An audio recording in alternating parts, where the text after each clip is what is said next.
We've all had moments where we've been uncertain of our own emotions, much less someone else's. On the other hand, we've all experienced glimpses of what it's like to genuinely understand ourselves and others. Is there a separate aspect of intelligence that dictates these interactions? Furthermore, are these abilities to identify and comprehend emotions static and innate, or are they malleable and subject to development?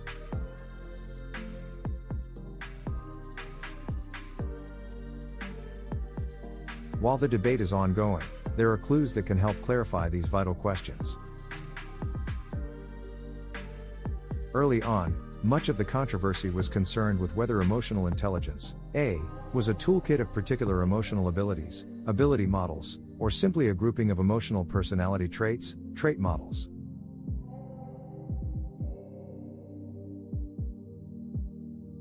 Eventually, a general consensus was reached on what criteria form the basis of A, known as the four-branch model: perceiving, of oneself and others, understanding, use, and managing of emotions.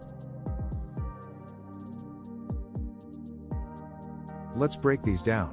Perceiving can be understood as having an awareness for, often nonverbal, emotion, being able to notice internal feelings or emotions being felt by others.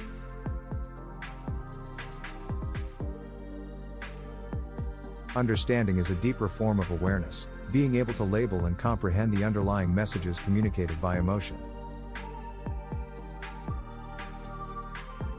Using is the most controversial branch of the four, as there's concern over whether or not this skill is truly effectable, but it can be thought of as how emotions guide our cognition in order to promote certain thoughts and behaviors.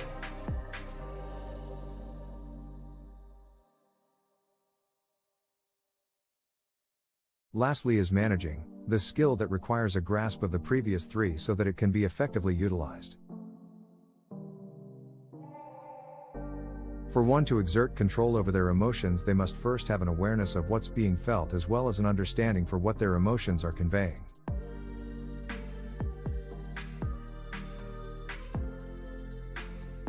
As research on A continued, some studies began separating the four criteria from emotional self-efficacy, ESE, or the belief in one's emotional capabilities, in order to account for self-perceptions and dispositions that were unexplained by A alone.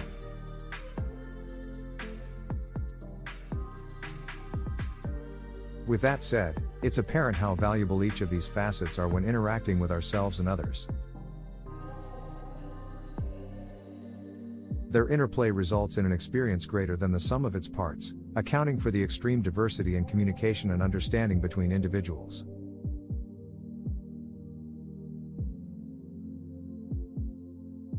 For example, imagine trying to empathize without awareness of what other people are feeling, or to express an emotion without strong emotion management.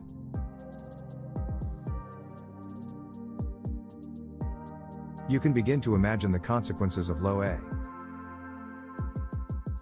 Higher levels of A and SA have been associated with work efficacy, leadership skills, academic achievement, and overall well-being. Matthews, 2002, sum it up aptly, describing how this axis of intellect can transcend the traditional values of socioeconomic status and educational experience to allow for greater life opportunities that concern fields more deeply rooted in social experiences.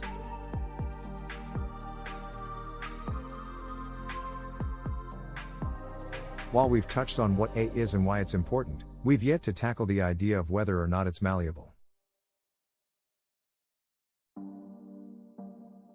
According to Barron, 1997, A continues to develop as we age and therefore signals an opportunity for growth, unlike IQ, which is relatively stable throughout our lifetime.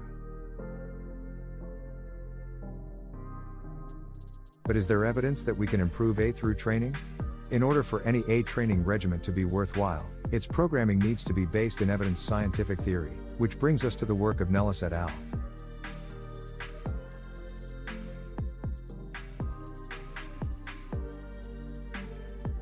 Nellis and his team designed a study for use with undergraduates, consisting of 4 once-weekly classes, each lasting 2.5 hours. These sessions, which were designed to train participants in the 4 branches, made use of lectures, role plays, discussions, and assigned readings. Progress was determined using standardized scales for A, MSEAT, and SA scale. The MSEAT generated scores for each of the 4 facets described earlier, allowing researchers to investigate changes to each facet separately, while the SA scale could be subscaled to determine emotional confidence relating to oneself or others, independently.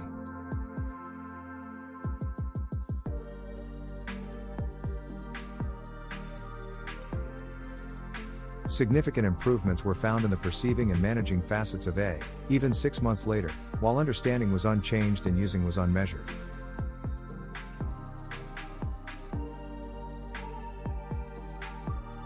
Dacre, Poole and Coulter, 2012, sought to replicate these findings and employed a similar experimental model with 2 key differences. First, it was taught over the course of 11 weeks rather than 4, allowing ample time for growth. Second, and more importantly, this study included a control group of students in similar class schedules, this A elective course excluded.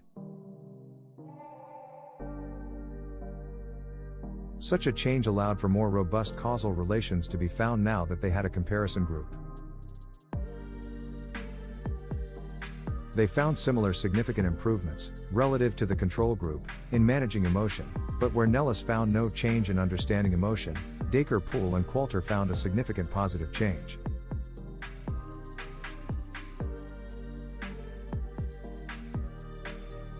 However, their results for perceiving and using emotion were not significantly affected by this new intervention. This difference in results is particularly exciting due to the implications it has regarding future research directions. It raises questions surrounding how many facets of A can be trained at a time, what environments nurture different aspects of A, whether each branch has its own unique learning structure, if A is multi-layered, and more.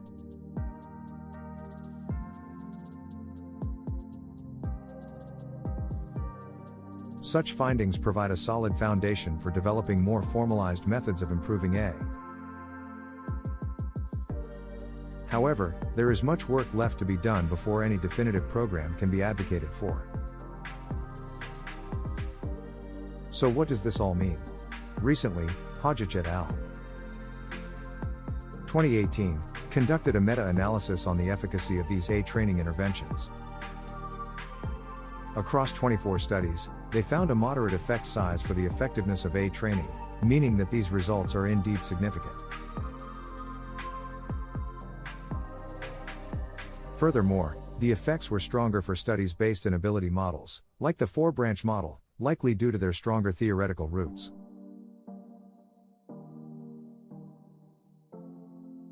Though, the most interesting idea presented in their discussion was the notion of differing operating levels for A.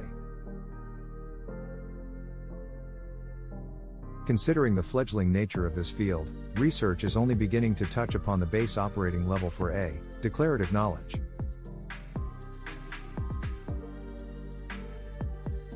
This shallow level only concerns the more factual nature of emotion rather than the deeper complexities that govern actually making use of these skills.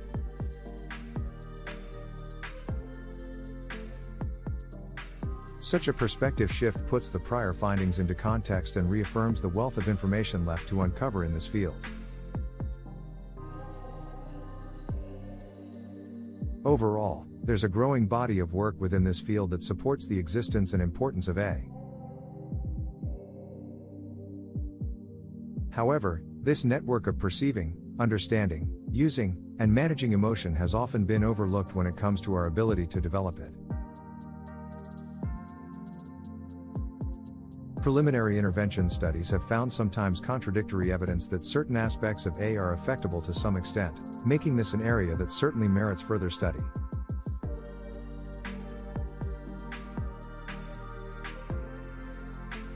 This is especially true when one considers the implications of improved A in both a professional and personal context. As our understanding of A develops, there may one day be an education system that prioritizes emotional well-being as well as academic well-being.